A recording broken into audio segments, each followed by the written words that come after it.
Jail की उस मुलाकात ने मेरे दिल के अंदर एक घुटन सी पैदा कर दी, लेकिन आंसू बहाने के सिवाय मैं और करता भी क्या। एक दिन ज़किया का खत आया।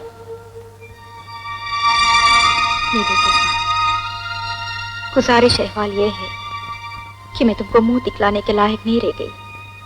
तुम्हारे जेल जाने के बाद मैं बेसहारा हो गई थी ना, तो जो निगाह पड़ती मैली पड़ती, जो आवाज आती गंदी आती।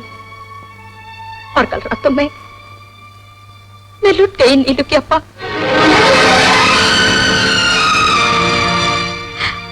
आबरू के सिवा तो मेरे पास कुछ था नहीं। वो 4 आदमी थे, मैं बहुत लड़ी, बहुत चीखी।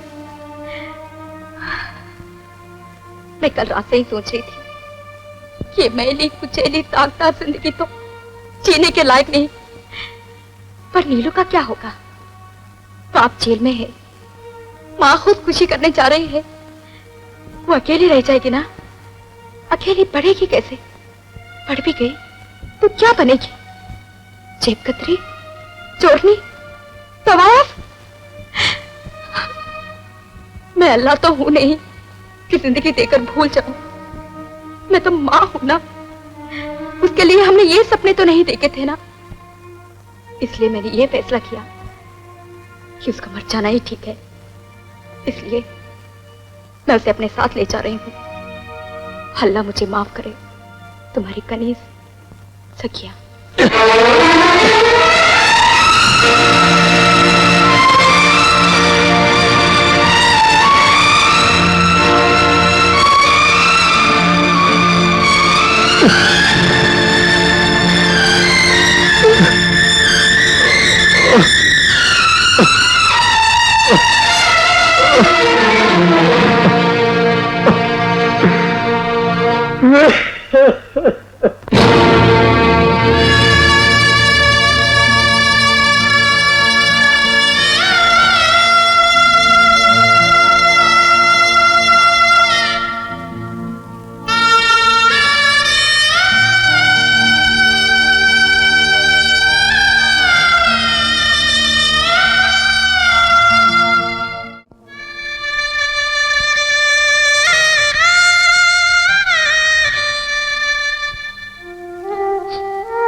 मेरी ज़किया ने बिल्कुल ठीक किया।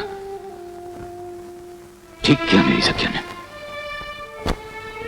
अंधे कानून की जिस दुनिया में हम रहते हैं, उसमें एक शरीफ मां होकर भी कह सकती थी।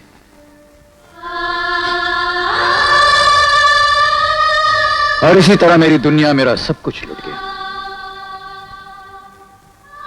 अब मैं जेल से निकलना नहीं चाहती। क्यों निकलता? किसके लिए निकलता? लेकिन 10 साल के बाद गांधी शत जयंती के दिन मुझे रिहा कर दिया गया। इतनी बड़ी दुनिया में बिना किसी दोस्त, बिना किसी सपने के मैं अकेला रह गया। एक आवारा हवा के झोंके की तरह, कभी यहां कभी वहां। फिर एक दिन मुझे एक जानी पहचानी आवाज सुनाई दी। इसलिए मैं आशा करता हूं कि समाज कल्याण कार्यों में मुझे आपका पूरा पूरा सहयोग प्राप्त होगा। मैं कोई सरकारी या गैर सरकारी नेता नहीं हूं। मैं तो एक साधारण सा सेवक हूं, आप भाइयों, बहनों और माताओं का। मुझे बापू के पवित्र नाम को बेचने का कोई शौक नहीं है, पर मैं ये अवश्य कहूंगा कि अगर कोई इस देश में आज बापू के बताए हुए रास्ते पर चलने का प्रयत्न कर रहा है, तो वो मैं हूं। और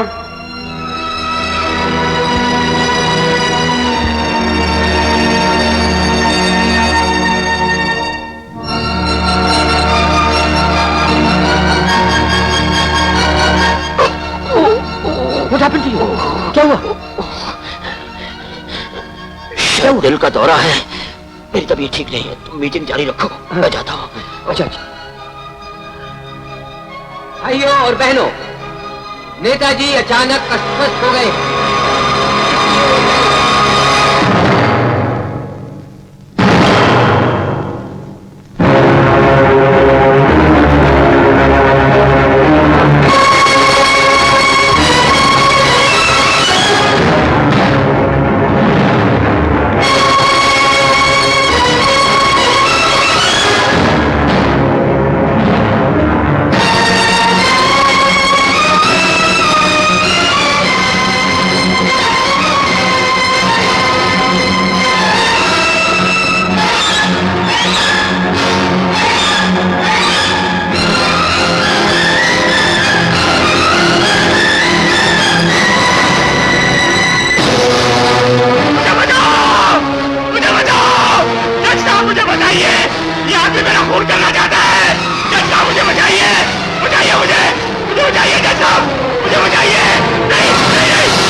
गिरफ्तार कर लो इसे।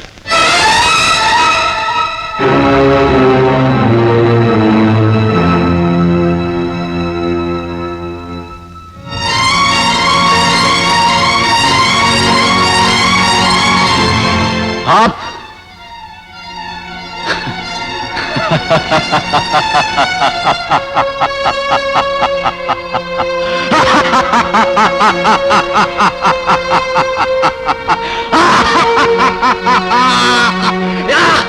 या अल्लाह, पहचाना मुझे योर ऑनर? मैं वही जानिसार हूं जिसे आपने आज से 11.5 साल पहले ऐसी ही अदालत में इस आदमी, इस जानवर, इस राक्षस के कत्ल के जुर्म में 20 साल कैद सख्त की सजा दी थी। पहचाना? याद कीजिए अपना फैसला योर ऑनर। खोलिए अपने अंधे कानून की वो आंखें जो उस दिन मेरी बेगुनाही न देख सकी थी। हां, आज मैंने इस शैतान का कत्ल किया है, और इसलिए कत्ल किया है क्योंकि इसे जीने का कोई अधिकार नहीं था। हां, आज मैंने दुनिया के इस बदतरीन इंसान का कत्ल किया है क्योंकि आपके कानून के पास वो आंख ही नहीं है जो इसका जुर्म देख सके। हां, मैंने इसका कत्ल किया है, और इसलिए कत्ल किया कि यह मेरी बीवी ज़किया और मेरी बेटी नीलो की मौत का जिम्मेदार था। हां, मैंने इसका कत्ल किया, और इसलिए कत्ल किया ताकि मैं अपने बेगुनाह चेहरे पर इसका गुनहगार खून मलकर अपनी बीवी और अपनी बेटी के सामने सुरखरू हो सकूं।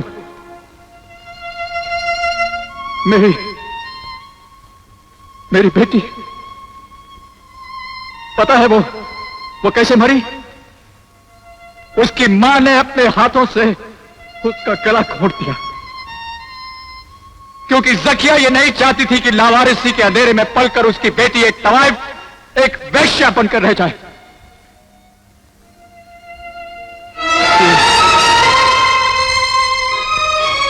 ये देखिए, ये मेरी बीवी और मेरी बेटी। इन्हें देख करके आपको ऐसे लगता है कि अल्लाह ने मेरी बेटी के नाम पर ऐसी बात लिखी थी?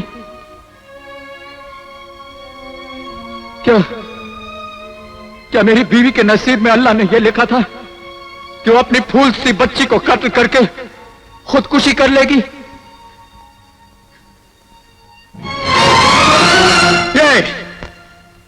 ये गुप्ता उन दोनों का कातिल है योर ऑनर, और उनके खून से आप और आपके कानून का हाथ भी भरा हुआ है। लेकिन आज आप मेरा कुछ नहीं बिगाड़ सकते, कुछ नहीं बिगाड़ सकते योर ऑनर, क्योंकि आपका कानून किसी इंसान को एक ही जुर्म के लिए 2 बार सजा नहीं दे सकता। सुना आपने? किसी इंसान को एक जुर्म के लिए 2 बार सजा नहीं दे सकता।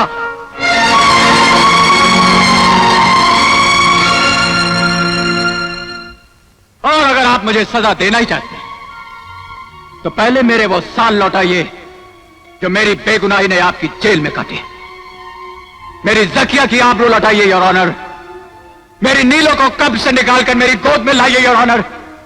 नहीं तो कानून और इंसाफ के इस नाटक को बंद कीजिए, बंद कीजिए न्याय और अन्याय का ये खेल। जला डालिए न्याय की अपनी ये कुर्सी जिस पर बैठकर कल ही आपने मेरी बेगुनाही को सजा दी थी। तोड़ दीजिए अपना ये कलम जिसे आपने मेरे और मेरे खानदान के खून में डुबोकर मेरे खिलाफ फैसला लिखा था। बोलिए, कर सकते हैं आप ऐसा? जवाब दीजिए, जवाब दीजिए जज साहब, मैं आपसे सवाल कर रहा हूं। बोलिए, जवाब दीजिए।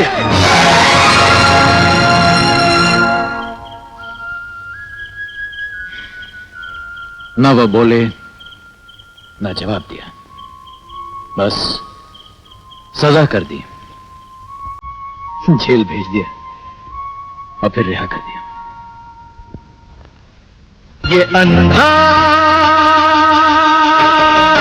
कानून है, ये अंधा कानून है, ये अंधा कानून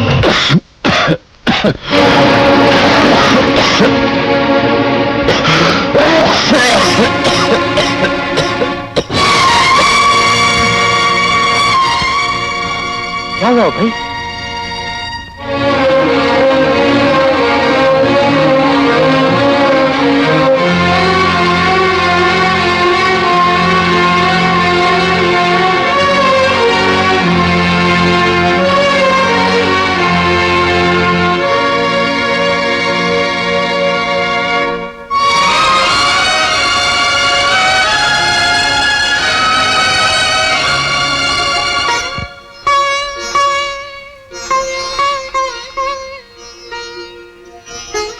सामने रखकर क्या सोच रही है?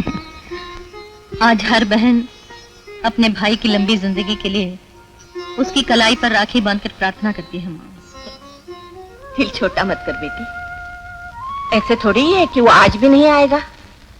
जिस तरह बहन को आज का दिन याद रहता है, वैसे भाई भी आज का दिन नहीं भूलता। मगर हाँ, वो आए तो उसे अपने थानेदारी मत दिखाना।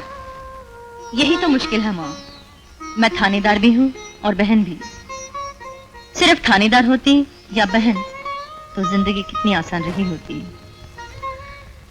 लेकिन थानेदार होने का ये मतलब नहीं है कि दुनिया की किसी बहन से मैं उसे कम प्यार करती हूँ। लेकिन कर्तव्य भी तो होता है ना माँ। माँ बाप, भाई बहन, हर रिश्ते से बड़ा। दीदी आगे है बेटे।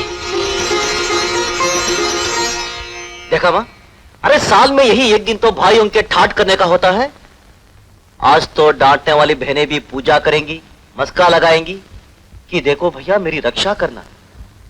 थानेदार जी, राखी बनवाने के लिए हाथ बढ़ा सकता हूँ कि दफा 144 लगी हुई है। ज्यादा बनो मत। भगवान ने भाई क्या बना दिया, दिमाग ही नहीं मिलता। चलो बैठो। देखा माँ, राखी बांधने के लिए भी डांट के बुलाया जा रहा है। अभी मेरा राखी बनवाने का मूड नहीं है।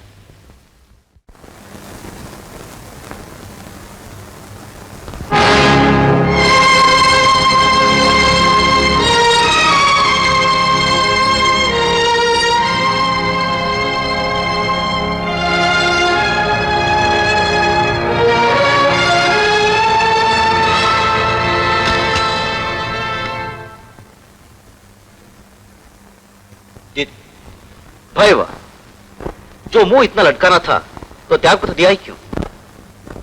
लो दीदी, मुझसे झल्ला की नौकरी छोड़ी है ना? हट पागल, मैंने तो पिताजी और दीदी के हत्यारों को सजा दिलाने के लिए नौकरी की थी। सजा दिलाई, ठेंगा दिलाई, फिर ये नौकरी का ढकोसला क्यों करूं? बस नौकरी छोड़ दी। अब लगता है तुम्हारी रास्ता ठीक है। उस रास्ते पर चलकर हम हत्यारों को सजा तो नहीं दिला सकते, लेकिन बदला तो ले सकते हैं। मतलब बदले की बात तुमने भी ठान ली? यही तो हम दोनों का कर्तव्य है।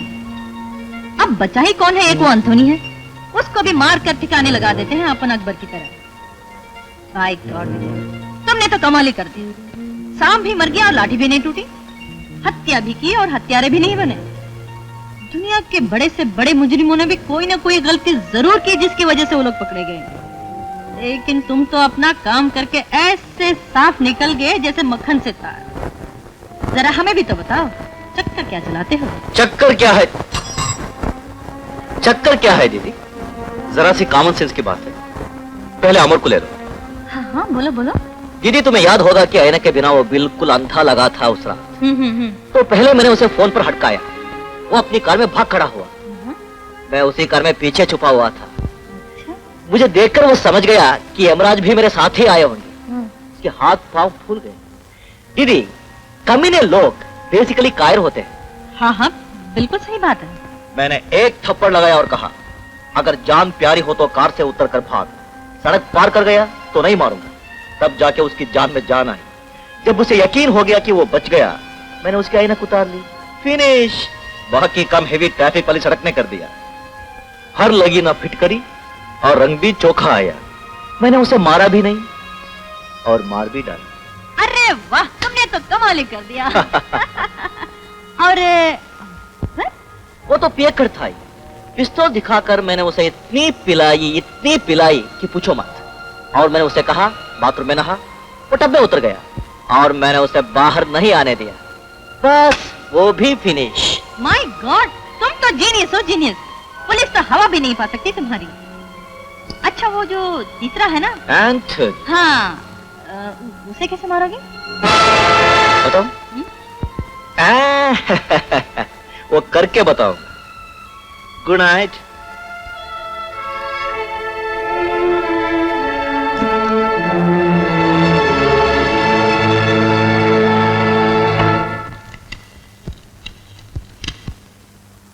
हेलो, देवी स्पीकिंग।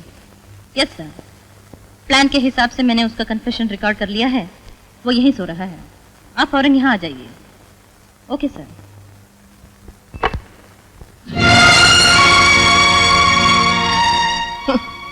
तो ये सारा प्यार भाई को गिरफ्तार करवाने के लिए उबला पड़ रहा था। छी, तुम्हारी जैसी बहन भगवान दुश्मन को भी न दे। इसके खिलाफ कोई सबूत नहीं था, नहीं तो मैं इसे बहुत पहले ही गिरफ्तार कर चुकी होती। डैडी के हथियारों को मैं भी तलाश कर रही हूँ, तो इसका मतलब ये नहीं कि मेरा भाई दूसरों की हत्या करता फिरे।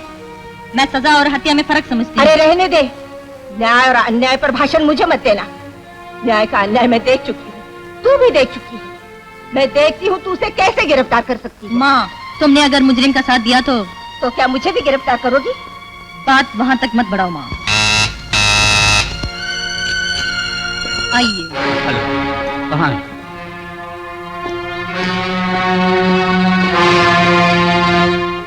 Mister Vijay Kumar, get up.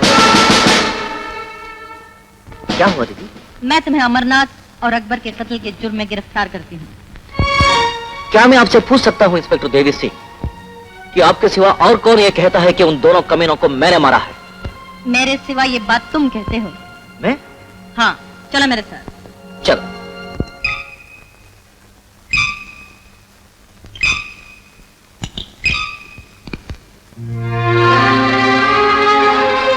यही तो हम दोनों का कर्तव्य है।